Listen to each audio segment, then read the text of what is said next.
Hello trainees, how are you all. Welcome back to our channel brainy trainee.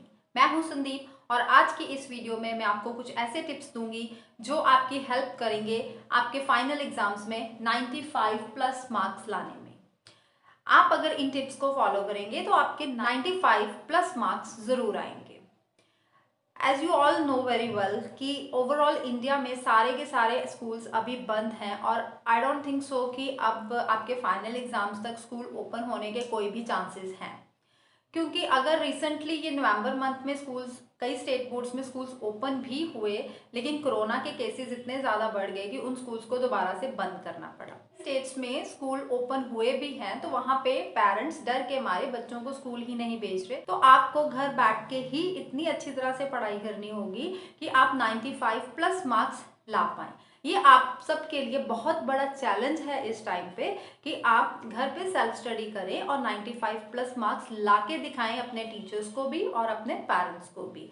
तो ये video मैं सिर्फ आप लोगों के लिए लेके आई हूँ, तो वीडियो को एंड तक जरूर देखिएगा। और अगर चैनल को सब्सक्राइब नहीं किया, नीचे लिखे सब्सक्राइब बटन को प्रेस कीजिए और चैनल को सब्सक्राइब कीजिए, क्योंकि इस चैनल पे आपको एजुकेशन के रिगार्डिंग लेटेस्ट अपडेट्स भी मैं देती हूँ, सिलेबस भी आपको मैथ्स का कवर कराती हूँ और कुछ मोटिवेशनल वीडियोस भी आपको देती रहती हूँ।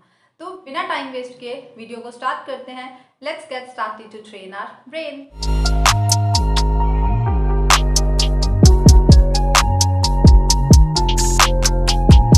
तो फर्स्ट टिप पे चलते हैं, stick to the reduce syllabus. आपको अपने अपने स्टेट बोर्ड्स का रिड्यूस सिलेबस पता होना चाहिए। स्टेट बोर्ड से बिलोंग करते हैं उनकी ऑफिशियल वेबसाइट पे जाएं और वहां से रिड्यूस सिलेबस का पेज प्रिंट आउट करवाएं। फर्स्ट ऑफ ऑल आपका यही स्टेप है कि आप हर एक सब्जेक्ट का सिलेबस निकालें और उस सिलेबस के प्रिंट आउट को अपनी बुक के फ्रंट पेज पे लगा लें, वहां पे आप स्टिक कर लें।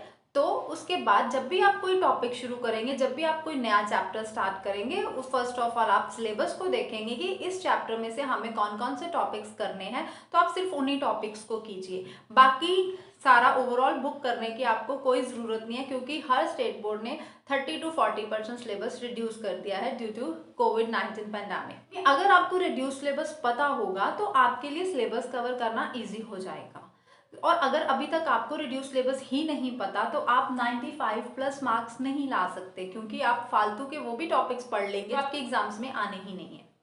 उसके बाद टिप नंबर 2 है प्रैक्टिस सैम्पल पेपर। हर एक स्टेट बोर्ड ने अपनी अपनी ऑफिशियल वेबसाइट में सैम्पल पेपर्स भी डाल दिए हैं, तो आप वहां से सैम्पल पेपर्स को भी निकालें। सैम्पल क्वेश्चन पेपर होता क्या है कि आपको जस्ट एक आइडिया मिल जाता है कि फाइनल एग्जाम्स में आपको किस तरह के क्वेश्चंस पूछे जाएंगे और क्या क्वेश्चन पेपर का पैटर्न होगा। मीन्स कि 1 मार्क के क्वेश्चंस कितने होंगे, 2 मार्क्स के कितने होंगे, 3 मार्क्स के कैसे होंगे, केस स्टडी क्वेश्चंस क्या होते हैं, ये सारा आपको सैम्पल क्वेश्चन पेपर में देख के पता चल जाएगा। तो ये भी आप उनकी अपनी अपनी स्टेट बोर्ड की ऑफिशियल वेबसाइट पे जाके क्वेश्चन पेपर को प्रिंट आउट करवा सकते हैं और उसको सॉल्व भी कीजिए। क्योंकि कई बार क्या होता है, वही जो सैम्पल क्वेश्चन पेपर में क्वेश्चंस होते हैं, चाहे 2 या 3 ही हो, वो क्वेश्चंस या उसके रिलेटेड सेम थोड़ी सी स्टेटमेंट चेंज करके आपके फाइनल एग्जाम्स में भी पूछे गए हैं। कई बार हुआ है ऐसा। तो मैं यही कहूंगी कि आप हर सब्जेक्ट का सैम्पल क्वेश्चन पेपर भी जरूर सॉल्व करें। और जो सैम्पल पेपर बुक्स आप खरीदेंगे उसमें 5 to 6 सैम्पल पेपर्स होते हैं, तो आप उन सैम्पल पेपर्स को भी सॉल्व करें, क्योंकि वो किसी एक्सपर्ट्स ने बनाए होते हैं। तो वो मेनली इंपॉर्टेंट क्वेश्चंस ही होते हैं जो प्रीवियस ईयर्स में बार बार रिपीट होते हैं। तो आप उन सैम्पल पेपर्स की प्रैक्टिस जरूर कीजिएगा। इन सैम्पल पेपर्स की प्रैक्टिस करने से एक तो आपको क्वेश्चन पेपर पैटर्न पक्का दिमाग में बैठ जाएगा कि हर सब्जेक्ट में आपको किस किस तरह के क्वेश्चंस पूछे जाएंगे और कितने कितने मार्क्स के पूछे जाएंगे। तो ये फायदा होता है सैम्पल पेपर की प्रैक्टिस करने का। थर्ड टिप पे चलते हैं, allot time for each subject. आपको हर सब्जेक्ट को टाइम देना। ये नहीं है कि आप मैथ्स में वीक है तो आप सारा दिन मैथ्स करते जाएंगे, आप साइंस में वीक है तो सारा दिन साइंस पढ़ते जाएंगे। ऐसा नहीं है। आपको एक दिन में 2 सब्जेक्ट्स को टाइम देना है, hard subject plus easy subject. तो आप ये अपना टाइम मैनेजमेंट खुद करेंगे कि आपको कितने से कितने बजे तक हार्ड सब्जेक्ट को पढ़ना है और कितनी टाइमिंग आपको इजी सब्जेक्ट को देनी है। आप एक दिन जैसे मैथ्स रख लें, मैथ्स के साथ आप हिंदी या पंजाबी, जो भी आपके स्टेट बोर्ड में सब्जेक्ट है, आप उसको रखेंगे। उसके बाद अगर आप आज साइंस कर रहे हैं, साइंस के साथ आप इंग्लिश को रख लें। तो इस तरह से एक इजी सब्जेक्ट रखें, एक हार्ड सब्जेक्ट रखें। ऐसे क्या होगा कि आप 2 सब्जेक्ट्स को एक दिन में लेके चलेंगे तो दोनों सब्जेक्ट्स का थोड़ी सी आपकी साथ साथ रिवीजन होती जाएगी। तो ये याद रखें कि आपको सिर्फ डिफिकल्ट सब्जेक्ट को ही ज़्यादा टाइम नहीं देना, आप इजी सब्जेक्ट्स को भी देंगे, क्योंकि जो इजी सब्जेक्ट्स होते हैं वो भी स्कोरिंग होते हैं, उसमें भी आपको 95 प्लस ही चाहिए अगर आप ओवरऑल 95 प्लस लाना चाहते हैं तो। नेक्स्ट टिप पे चलते हैं, focus more on revision rather than कि अब आप सारी बुक को उठाएं, सारे चैप्टर्स को रीड आउट करें। अब वो टाइम आपका निकल चुका है, अब आपको फोकस करना है मेन अपनी रिवीजन पे, कि अभी तक मार्च से लेके अब तक नवंबर तक अब आपने जितने चैप्टर्स पढ़ लिए हैं उनकी आप रिवीजन करनी स्टार्ट कर दो। और रिवीजन कहाँ से करेंगे आप? एनसीईआरटी बुक से। ये कुछ और टिप्स हैं, ठीक है, जो मैंने आपको फॉलो करने के लिए लिखे हैं। NCERT book, NCERT book means कि आप ये नहीं कि वो मैथ्स में आप आर डी शर्मा को भी उठा लो, आर एस अग्रवाल को भी उठा लो, और भी कोई एक्स्ट्रा बुक्स को उठा लो, तो वो उनका इतना फायदा नहीं है। जो आप एनसीईआरटी बुक सारी थॉरली अच्छी तरह से कर लोगे तो जो भी एक्स्ट्रा क्वेश्चंस भी आते हैं, जो स्टेटमेंट्स थोड़ी बहुत चेंज होती हैं, लेकिन वो उसका जो मेन कंसेप्ट होता है वो सारा एनसीईआरटी बुक में से ही होता है। तो आप एनसीईआरटी बुक को अच्छी तरह से करें और बाद आप उसके क्वेश्चन की प्रैक्टिस करें। मान लें मैथ्स में टोटल आपके 15 चैप्टर्स हैं, तो 15 चैप्टर्स अगर हम क्लास 10th की बात करें तो 15 चैप्टर्स हैं। 15 चैप्टर्स में मान लें आपको चैप्टर नंबर 13 सरफेस एरिया बहुत ज़्यादा डिफिकल्ट लग रहा है, अभी तक आपने उसको टच भी नहीं किया, उसका कोई क्वेश्चन सॉल्व नहीं किया और आपका उसको करने का मन भी नहीं है, तो आप ये नहीं कि उस चैप्टर को छोड़ के चले जाएंगे, कोई चैप्टर नहीं छोड़ के जाएंगे, किसी भी सब्जेक्ट का नहीं छोड़ेंगे। बस यही आपको करना है कि जो चैप्टर आपको डिफिकल्ट लग रहा है, जिसमें आपको बहुत ज़्यादा प्रॉब्लम आ रही है, आप उसके जो क्वेश्चंस रिपीट हो रहे हैं प्रीवियस 10 ईयर में, उन्हीं क्वेश्चंस को उठाएं और सिर्फ वही क्वेश्चंस आप कर ले, लेकिन उन क्वेश्चंस को आप जरूर करें, उनको नहीं छोड़ेंगे। बाकी आप सारा चैप्टर छोड़ सकते हैं, लेकिन प्रीवियस ईयर के क्वेश्चन पेपर्स को उठाएं और उसमें से वो क्वेश्चंस आप जरूर करें जो क्वेश्चंस बार बार आ रहे हैं फाइनल एग्जाम्स में, राइट। तो ये आपकी रिवीजन भी हो जाएगी, वो चैप्टर भी क्लियर आउट हो गया, चैप्टर्स की भी आपकी रिवीजन हो जाएगी। उसके बाद आगे चलते हैं 7 to 8 hours self study daily. आपको 7 से 8 घंटे हर रोज पढ़ना है, चाहे वो संडे है, मंडे है, ट्यूसडे, कोई भी दिन है। अब आपको एक भी दिन स्किप नहीं करना, आपको 7 से 8 घंटे सेल्फ स्टडी देने ही देने हैं, क्योंकि आपकी चाहे ऑनलाइन क्लासेस लग रही हैं, चाहे आप स्कूल जा रहे हैं, ट्यूशंस जा रहे हैं, कहीं भी जा रहे हैं, ये टाइम सब सेपरेट है।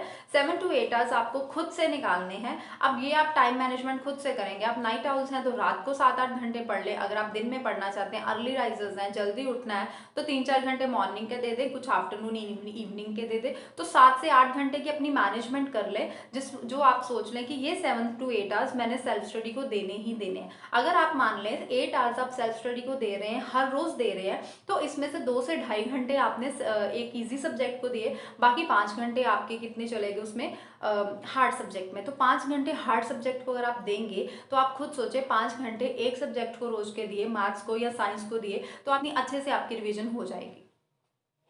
नेक्स्ट टिप है रिटन प्रैक्टिस। रिटन प्रैक्टिस बहुत ज़्यादा ज़रूरी है, because practice makes a man perfect. जब तक आप रिटन प्रैक्टिस नहीं करेंगे आपके 95 प्लस मार्क्स नहीं आएंगे, चाहे वो मैथ सब्जेक्ट है, साइंस है, एसएसटी है, इंग्लिश है, कोई भी सब्जेक्ट है, आप हर सब्जेक्ट की रिटन प्रैक्टिस करें। फर्स्ट ऑफ ऑल आप जैसे आप एनसीईआरटी बुक से अभी आपने एक चैप्टर सारा पढ़ लिया, उसके बाद में आपने उसके क्वेश्चन आंसर्स को देखा, तो क्वेश्चन आंसर्स को अपनी वर्डिंग में आप रिटन उसको लिख के देखें, अपनी वर्डिंग में उसको लिख के देखें।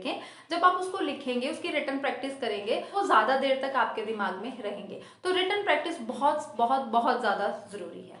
ये कुछ और टिप्स हैं जो मैंने आपके लिखे हैं। फर्स्ट तो मैंने आपको बता दिया कि एनसीईआरटी बुक की आपको एनसीईआरटी बुक फॉलो करनी है, बाकी आप एक्स्ट्रा बुक्स पे इतना फोकस मत करें, ज्यादा फोकस आपको सिर्फ एनसीईआरटी बुक पे करना है, क्योंकि जो बोर्ड के फाइनल एग्जाम्स होते हैं वो हमेशा एनसीईआरटी बुक से ही पूछे जाते हैं। उसके बाद टेक ब्रेक्स लेना बहुत ज़्यादा ज़रूरी है। यहाँ पे मैंने आपको बताया कि 7 to 8 आवर्स आपने सेल्फ स्टडी करनी है, लेकिन इसका मतलब ये नहीं कि आप 7-8 घंटे लगातार बैठ के पढ़ते जाओगे। आप अपनी कैपेसिटी देखिए, 1.5 घंटा पढ़ सकते हैं या 2 घंटा लगातार पढ़ सकते हैं, उसके बाद आपको 15 मिनट की ब्रेक जरूर लेनी है। और कोशिश करें जो आप 15 मिनट की ब्रेक ले रहे हैं वो कॉमिक ब्रेक लें, क्योंकि एक्सपर्ट ने भी कहा है कि कॉमिक ब्रेक्स को do wonder for the students, कि कॉमिक ब्रेक अगर आप लेंगे तो वो आपके दिमाग को एनर्जाइज करेगा, आपको दोबारा से और पढ़ने की एनर्जी मिल जाएगी, आप दोबारा से अपने आप को फ्रेश महसूस करेंगे, ताकि आपने जो पीछे पढ़ लिया है 1.5-2 घंटे में, आगे आप जो 1.5-2 घंटा दोबारा से देने वाले हैं अपनी सेल्फ स्टडी को, तो उसमें आप इजीली फोकस कर पाएं और अच्छी तरह से पढ़ पाएं। तो इसलिए ब्रेक लेना बहुत ज़्यादा ज़रूरी है। सारे टिप्स है जो मैं आपके साथ शेयर करना चाहती हूँ। द मोस्ट इंपॉर्टेंट टिप है जो मैं आपको लास्ट में बता रही हूँ, वो है solve previous 10 year question papers, कि आपको प्रीवियस 10 ईयर के क्वेश्चन पेपर्स उठाने हैं और उसको जरूर सॉल्व करना है। अब आपके पास टाइम ज़्यादा नहीं रह गया, ये दिसंबर चल रहा है और आगे जनवरी का मंथ है, क्योंकि पता नहीं नहीं है, फेब में मे भी आपके प्रैक्टिकल्स हो जाएं और मार्च में आपके फाइनल एग्जाम्स हो जाए। अभी फाइनल एग्जाम्स के बारे में कुछ नहीं कहा जा सकता, तो इसलिए आप कोशिश करें कि आप जनवरी तक अपनी सारी रिवीजन कंप्लीट कर लें। दिसंबर में आप क्या करेंगे, फुल दिसंबर में आप ईच एंड एवरी सब्जेक्ट की एनसीईआरटी बुक से रिवीजन करेंगे, रिटन प्रैक्टिस करेंगे, और उसके बाद जो जनवरी मंथ आएगा, जनवरी में आपको फुल जनवरी में आपको हर सब्जेक्ट का प्रीवियस 10 ईयर क्वेश्चन पेपर्स आपको सॉल्व करने हैं। ईच एंड एवरी क्वेश्चन आपको सॉल्व करना है, रिटन प्रैक्टिस उनकी भी करनी है। तो ये आपको इंटरनेट से भी मिल जाएंगे, या आप कोई भी क्वेश्चन बैंक पेपर खरीद ले प्रीवियस 10 ईयर्स का। तो प्रीवियस 10 ईयर मीन्स कि 2020 चल रहा है, तो आपको 2010 से लेके 2020 तक जितने भी क्वेश्चन पेपर्स हैं ईच एंड एवरी सब्जेक्ट के, वो उठाएं और उनको सॉल्व करना स्टार्ट कर दे। तो ये सारा काम आपको जनवरी मंथ में करना है। जनवरी तक आप अपना टारगेट सेट रखें कि हमारा सिलेबस जितना भी है सारे की सारी रिवीजन आपको जनवरी में हो जानी चाहिए। फरवरी या मार्च में आपके एग्जाम स्टार्ट हो सकते हैं। तो यही सारे टिप्स थे जो मैं आपको इस वीडियो में देना चाहती थी। अगर चैनल को सब्सक्राइब नहीं किया तो जल्दी से सब्सक्राइब कर लीजिए। वीडियो अच्छी लगी हो तो वीडियो को लाइक जरूर कीजिए, और कभी और मुझसे पूछना चाहते हो तो कमेंट बॉक्स में मुझसे पूछ सकते हैं। मिलते हैं अपनी नेक्स्ट वीडियो में एक नए टॉपिक के साथ। तब तक के लिए बाय एंड टेक केयर।